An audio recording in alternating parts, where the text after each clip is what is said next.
చాలా మంది డబ్బు ఉంటే సమాధానం ఉందనుకుంటారు, అధికారం ఉంటే సమాధానం అనుకుంటారు, బంధువులు ఉంటే సమాధానం అనుకుంటారు, ఉద్యోగం ఉంటే సమాధానం అనుకుంటారు. అది మీ అపోహ, తప్పు. డబ్బున్నంత మాత్రాన సమాధానం ఉంటుంది, పేరున్నంత మాత్రాన సమాధానం ఉంటుంది, అధికారం ఉంటే సమాధానం ఉంటుంది అనుకోవటం అనేది అది కేవలము అది మీ కళ. ఒకనొక రోజు ఒక మంచి న్యూస్ చూశానండి. మన తమిళనాడు సూపర్ స్టార్ రజనీకాంత్ గారు ఆయనే ప్రెస్లో మాట్లాడుతూ ఒక స్టేట్మెంట్ ఆయన ఇచ్చేశారు.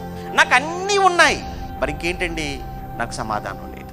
ఆయనకు నేమ్ ఉంది, ఫేమ్ ఉంది, పేరుంది, డబ్బుంది, మంచి పేరుంది దేశంలో, ఒక మంచి నటుడుగా. డబ్బు లేదా? డబ్బు ఉంది, అభిమానులు ఉన్నారు, అన్ని విధాలుగా మంచి పేరు ప్రఖ్యాతులు ఉన్నాయి. అన్ని విధాలుగా ఉండవలసినటువంటి పేరు ప్రఖ్యాతులు అతనికి ఉన్నప్పటికీ కూడా ఆయనకి ఏమి లేదట అంటే సమాధానం లేదు. అంటే నా ప్రశ్న ఏంటంటే, అంటే యేసుక్రీస్తుల వారు వచ్చినంత వరకు మనుషులలో సమాధానము లేదా? భూమి మీద సమాధానము లేదా?